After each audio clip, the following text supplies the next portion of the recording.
excited to be here to do My this. name is Laura Foster. Guitar player extraordinaire slash resident fun guy at Northside Baptist Church. Trio Quinn. I'm actually Charlie's cousin. Neil Baker. Eddie Baines Blanton. I'm a junior at Lowndes High School. Peterson. I'm a student at Lowndes High School.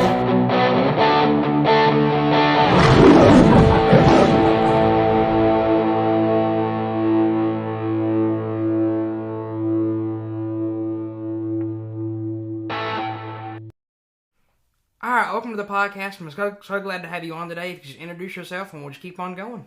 Okay, my name is Sammie. I'm 16 and junior in high school. So, if you could just talk a little bit about your testimony and things like that, and we'll just keep on going with questions. Okay, so I was raised in church. My dad was a children's pastor throughout my entire childhood. Whenever I was around 3, I was riding in the car with my mom.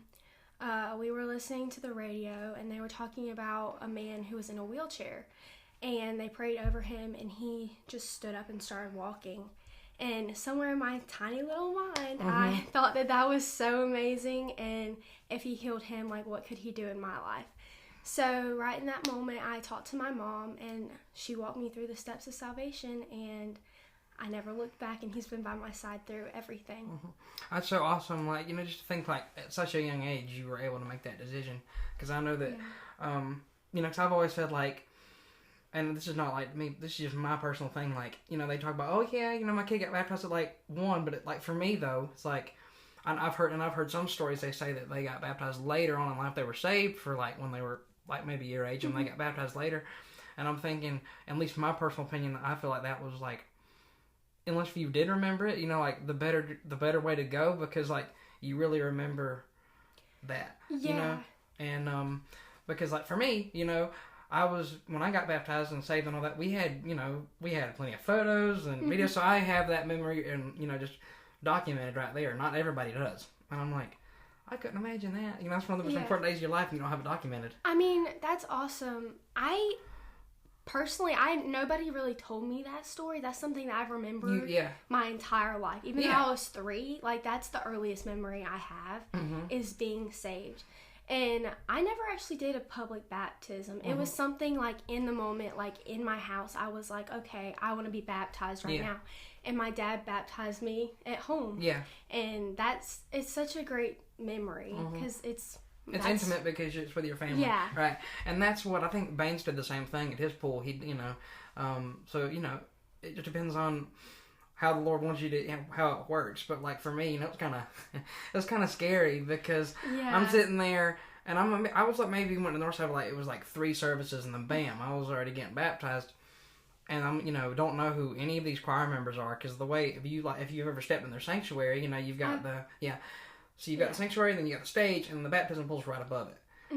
Well, you got these choir members that are just looking at me. I'm like, who are you people? I don't know you, because they're trying to look too, so they're like, turn their head back this way, and so it kind of freaked me out a little bit. But then, like, there was little, like, nuggets and stuff that I've said on here before.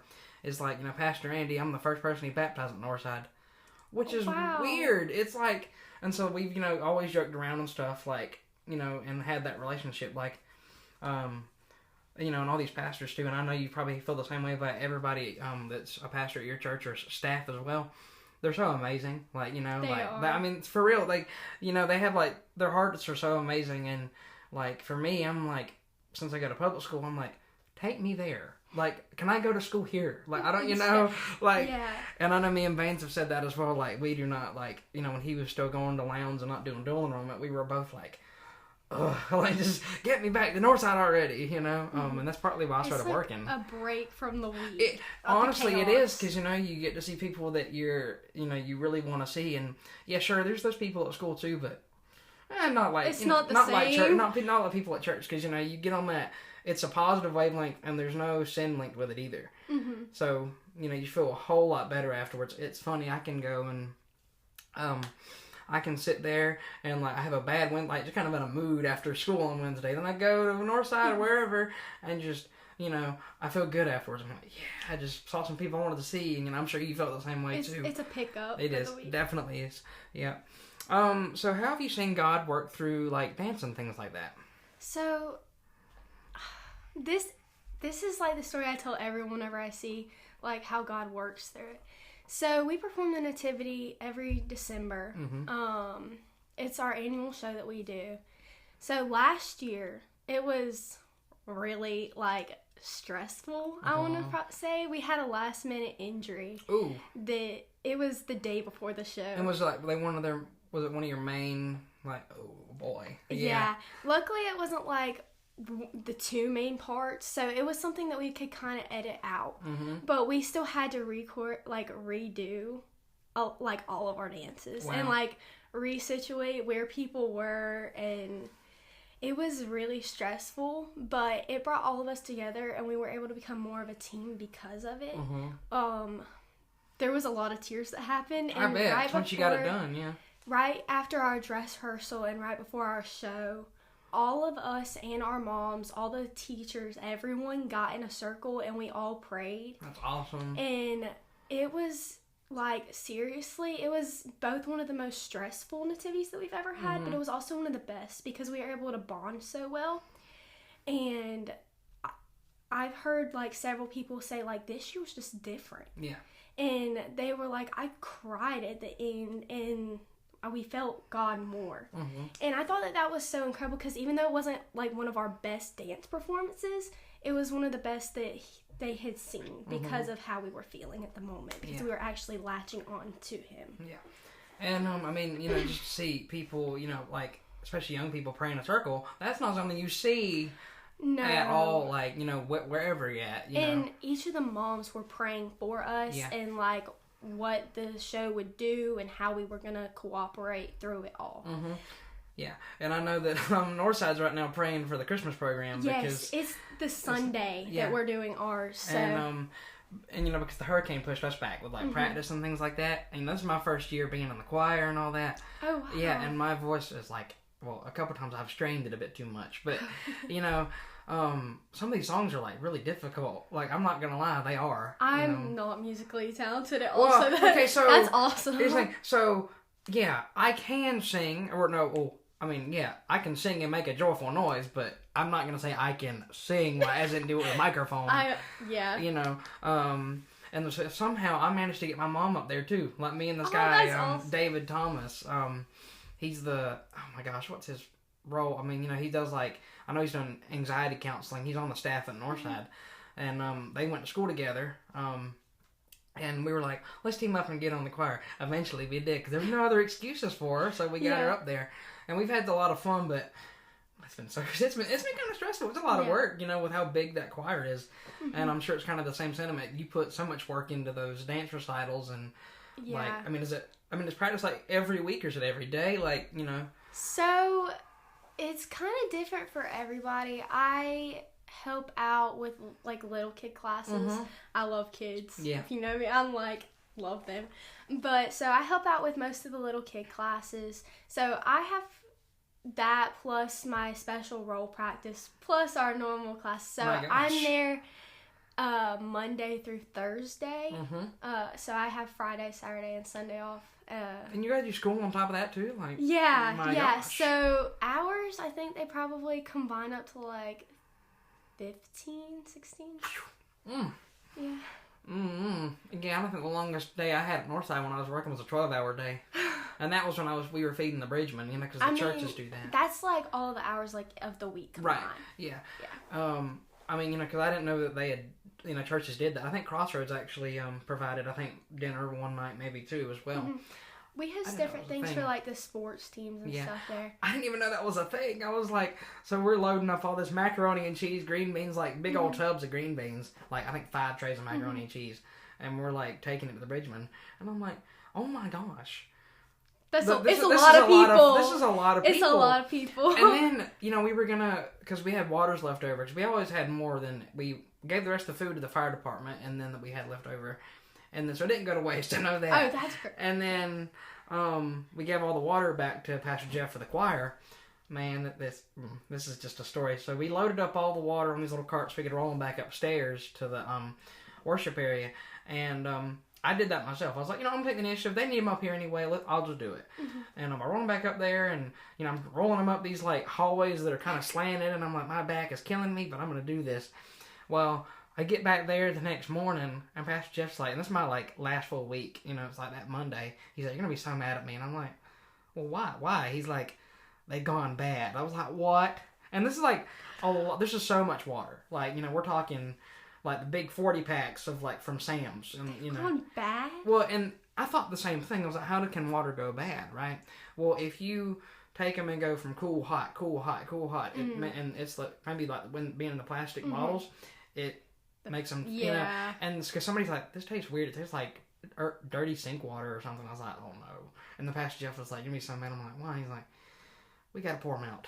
And we got to pour them all out because we don't know which one's bad and good. I'm like, oh, come on. But I said, okay, let's go do it.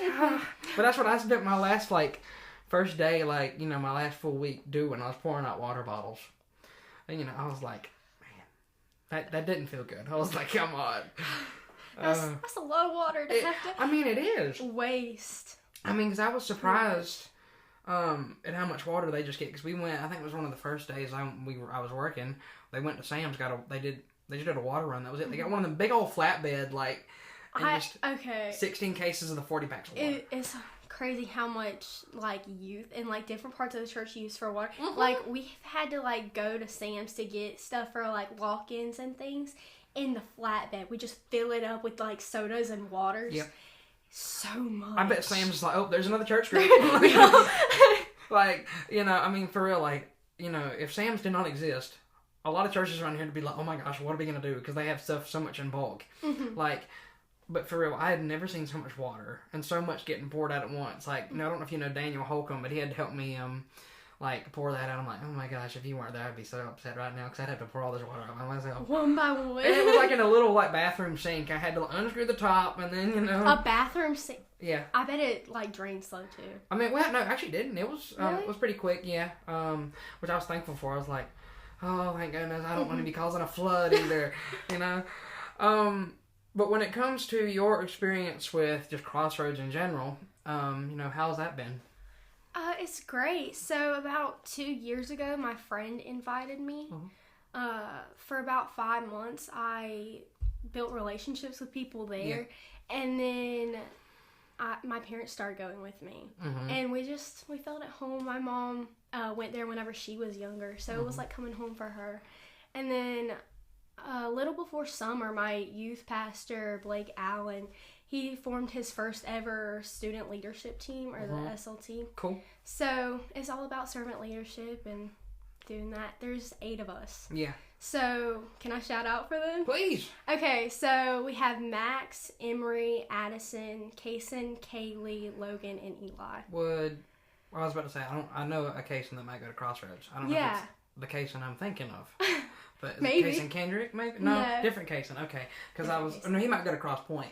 I think he does. Like, I get those two mixed up, even, you know, because it's just the cross part in it. I'm like, nope, wrong church. I go to that one. You know?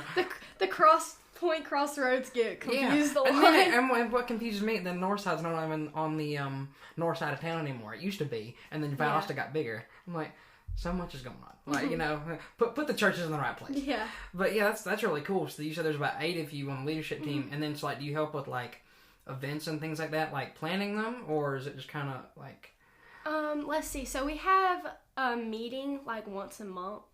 So we'll give him like opinions. I guess he'll ask our opinions on like what could we do to make this better and more attractive to different students, because the best way to know what students want is to ask students. Right. So he'll ask our opinions on things, and then he'll ask us like, what do you think we should do for a theme night? We do theme nights once a month. Yeah. So we've had a couple different ones this season. So we'll just give him ideas, and then he'll like plan it. But sometimes he'll ask us to help him. But then whenever it comes to like the nights, then he'll ask us to step in certain areas. We'll just step in wherever we're needed. We'll do announcements sometimes, which I'm not the best at, but I'm working on it. And then we'll also do sign-in. And, you know, like, one thing that is for sure, when you said you'll serve wherever you can. So, like, my unofficial role was the youth media specialist at Northside when I was working. But oh boy, you know, as I said, you don't know what you're going to be doing, pouring out waters or cleaning up trash. Or, yeah, exactly. 'Cause I did a lot of that, you know, like cleaning out closets and stuff, because there was like only a few people there that day, and you know, like, and I won't say who it is, well, who, you know, who, like, but here's the thing, when you have a lot of people working that day, they're like, why are you throwing that away? Why, you know, so it's like, that's why we went ahead and just chunked it, because we had that was, I think, the week before VBS, and so we had a big old dumpster there, you know, and so we were like, let's get some of this out of here, and I was amazed at the stuff that they had just, you know, in like little closets and stuff. Like, you got old like Apple computers that we threw away that it wouldn't work anymore. Oh my god. And I'm like, my gosh, this is crazy. Like, we went up to the attic for a minute. Yes, I was surprised that Northside has an attic. I was like, what the? And there's like stuff from the 70s. That place is so big. There's like stuff from the 70s up there. I'm like, what's going on? Why hasn't that been cleaned out yet? I don't know. I have no idea. I was like, my gosh, that's crazy, you know, to think about. But, you know, and it's like little stuff that we did during the summer. And I said this on the one year, is like, and this goes with any church. They're like, you know, there might be a little thing that, you know, you come in on Sunday, you expect it to be there, but somebody did that little task. Like, you know, I still did the Next at Northside cards, which is the little, like, printout things that people can read the sermon off of or, like, take notes off of. That's a small thing, but somebody did it. Or somebody, you know, replaced the water for the choir every morning or, like, something like that. So that's just one thing I want people to think about. Wherever church you go to, somebody did that small little task. Everything down from the pastor's sermon to whoever cleaned the bathrooms that morning. Yeah. It was done by someone. So you should be thankful that, you know, it is done. But when it comes to your experience with, you know, being homeschooled, what are some positives and what are some negatives that you can think about? I mean, a lot of people say that it's hard to get socialized whenever you're homeschooled, which, I mean, I'm blessed because my parents always kept me, like, involved with different things. So, I mean, I have dance, which that brings me a lot of joy. I go to church a lot. That brings me a lot of joy. I'm able to socialize everywhere. And then, I mean, the negatives, I mean, there's negatives like not being able to socialize and go to school every day. Yeah. But, I mean, even that has some positives to it. Nowadays it does, yeah. It does. Because I hear a lot of stories from, like, friends and stuff about what happened. I'm like, I would rather stay at home. Yeah, like, I won't mention what it was, but, you know, I was talking with somebody from Lanier, you know Ace Olay. Have you heard of the name, maybe? Audrey Merriman, if you've, you know, they're, like, boyfriend and girlfriend. But I was talking with him yesterday, and he said something that was just, like, pretty tame, and I was like, man, I wish that happened at Lounge. I wish that was the stuff kids got in trouble for, 'cause that's funny. Yeah. Like, and I'm like, you know, and there was just, like, and I won't say what it was, but there was just a lot of craziness. It's like this last week before, you know, I guess because it was break and everything, people were just, like, unhinged. It was like, what's going on? I heard a couple things from last week. Yeah, I'm like, there's, like, people were just going, like, off the rails. Wall. Yes. And, I mean, you know, I felt so bad because, like, there was one that happened when a sub was there in a room. And, you know, she's actually one of the nicer subs we have. Like, I'll be honest, some of the subs, they just aren't the nicest, but she is, and she didn't know what to do. She was like, I don't know. I'm like, oh my gosh, I feel so bad for her. You know, because there was a fight in the classroom. I'm like, oh my gosh. You know, why can't people just get along, you know? Just go on with your life. Exactly. Bring peace in the environment. And it probably was a really dumb thing they were fighting over, too. Probably. You know, I mean. As teenagers. Yeah. I mean, there's nothing that's actually worse just hitting somebody in the nose for. So, I don't know. Agreed. But when it comes to our youth, you know, with your youth group and also just in general, do you see hope or are you worried about the future? So, I feel like it's a mixture of both? It's a mixture of both. I feel like in youth today, we just see a lot of anxiousness. And there's just worry about doing the wrong thing and stuff. And I kind of have a 3-step process for, like, dealing that with myself because I do it too. And by all means, I don't have all the answers, but it's something that I go through that I find helps me. So what I do first is, like, I try and find what I saw online called the glimmer of your day. So instead of looking for everything that went wrong, you kind of look for everything that went right. Yeah. And everything that made your day a little bit better. My second thing is don't dwell on it. Just get out of yourself and go and find and serve other people so that you can see things from their perspective and just rest in that, that God is going to bring peace in everything. My third step is be connected to God, pray to Him, go in His Word, dive into Him. Yep. So that's not necessarily just something that I came up with. There's verses that back it up. So I have to find. Yeah, you're good. So it's Philippians 4:4-9. And so all those verses kind of explain, like, you have to not think about it. You have to go out and find something else to do. God is going to be your peace. God is going to give you joy throughout it all. Yeah, that's good. I love it. So, we were talking about earlier, you face a lot of, challenges in today's world, whether it be through social media or just like, other people, right?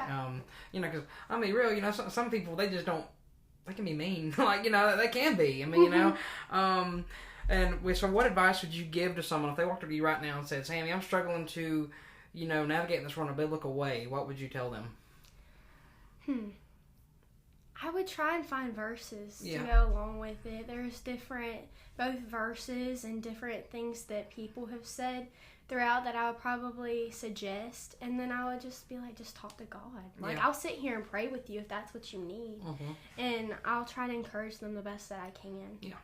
I mean, 100%, because that's one thing that people, especially young people need today is, like, just encouragement. Just encourage Because, constantly. it is It's a crazy world out there. crazy world. I mean, so much is getting thrown at you, especially, like, we're getting to the age now where we can, vote on things, which I won't lie, is kind of scary for if you think about our whole entire, like, generation. But, Yeah. they should exercise their right regardless.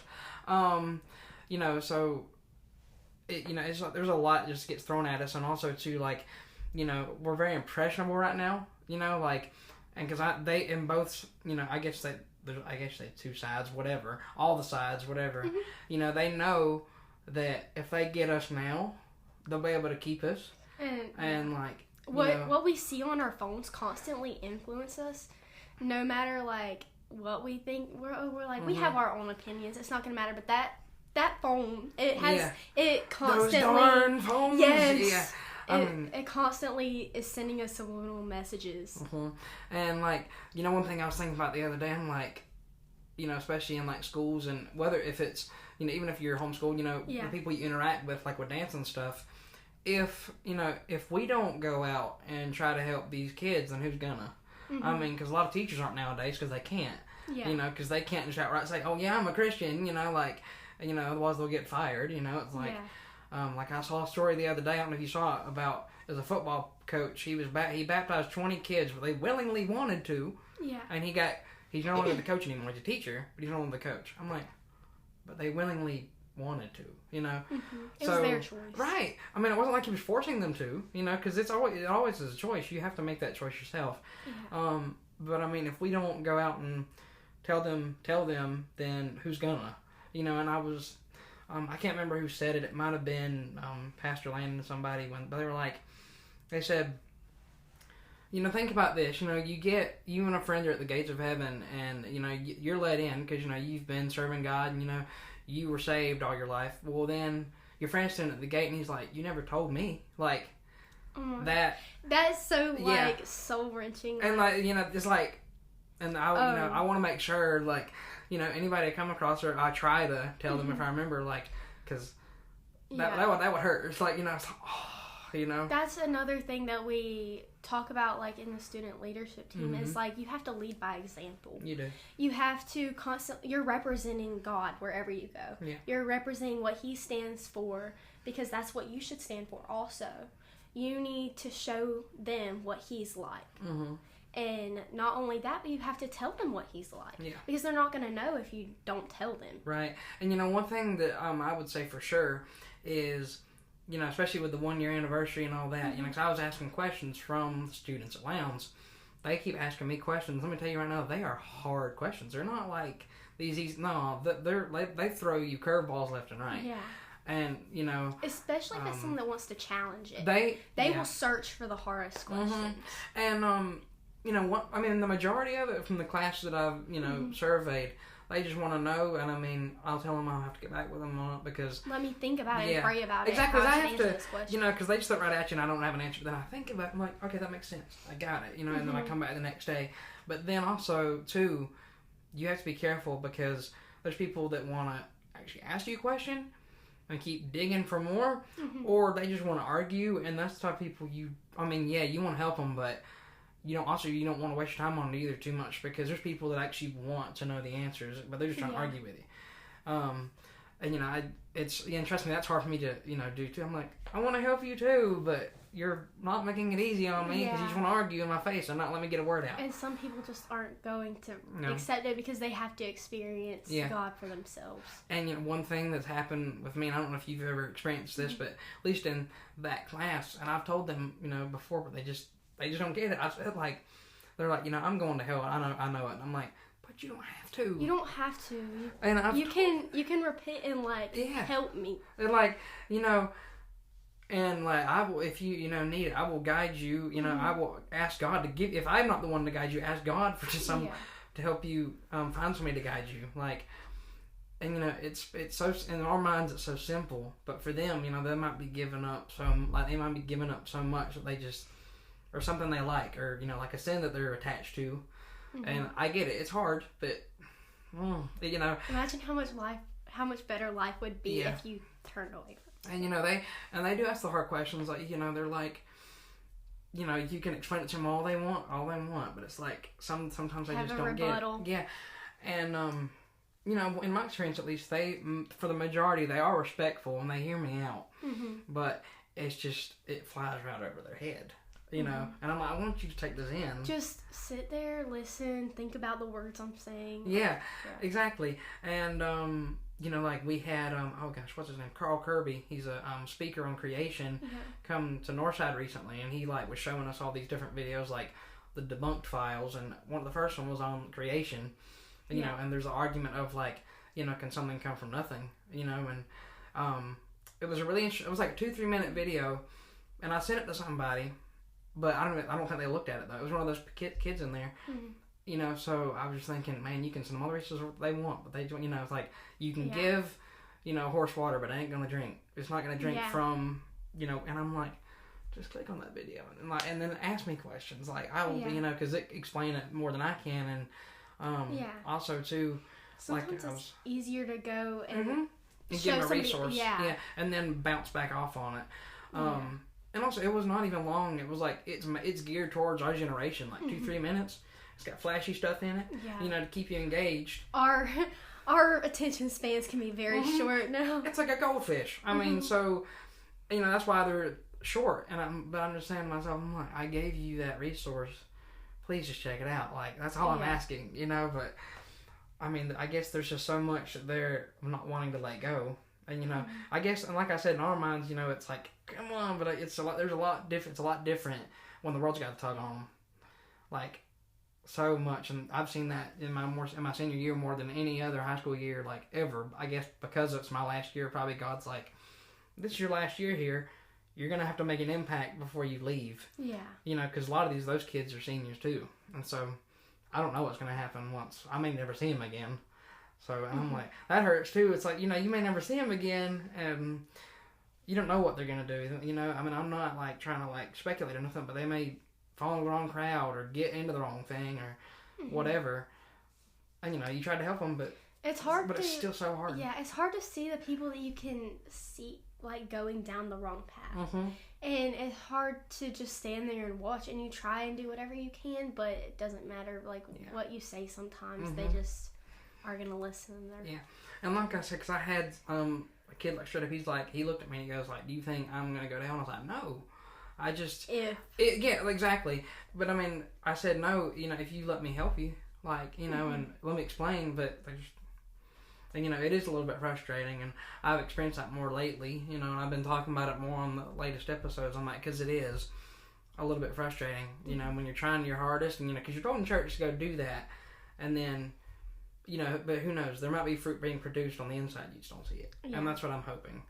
And I'm sure you felt the same way at some point. I mean, I'm definitely blessed to be able to be around a majority of Christian people. Because my studio is Christian-based. I'm going to church. But then there are situations where I'm like, man, I need to help them. Or just in everyday life, if I go somewhere, it's hard. It's hard to speak up and say something because you're like, what if they cuss me out, or what if they say something mean to me because of this, and it's hard to be able to say like we have to remember that they're not rejecting us, they're rejecting Jesus. I mean, but that is hard because you're the one giving that message out. You're like, come on, like, don't make me smack you over the head with my Bible right now.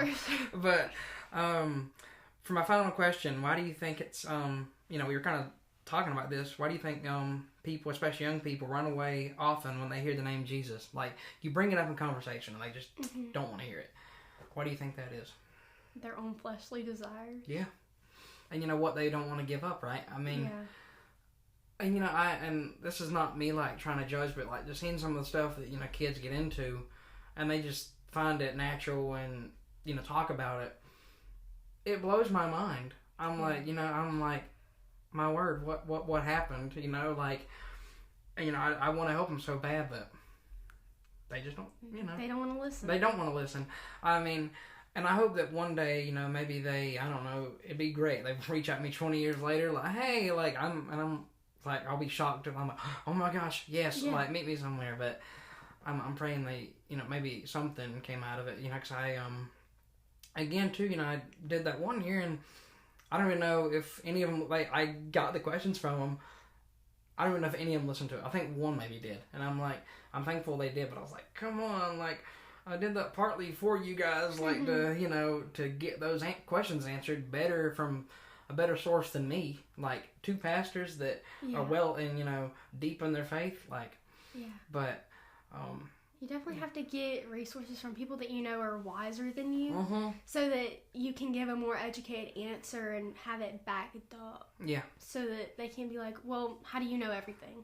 It's like, I always sound like I don't know everything. Like, they don't either. No, I mean, like, I said that, on the stage for the one year, and I said, yeah, and I don't know everything. And that was funny. Pastor obviously went, of course you do. It's like, no, I don't. No, I don't. God knows everything, and that's where I'm getting most of my sources from. Exactly. But this has been really, really fun. But I was wanting to know if you had any final thoughts or any words of encouragement for anybody.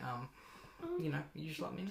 Just pray about it. Go into God. Let Him guide you through life. Love it. And I'm so glad that we were able to get this word out, because I know we were wanting to do it for a while. Yeah. But we just got really, really busy. Really busy. This semester came like a wave. It really did. And I'm so glad we were able to finally do it. And I can't wait to see what God does with it. Yeah. Yep. With another episode of the Young Minds Podcast coming to a close, I just want to remind you that you are never alone and faith is action. So let's get out there.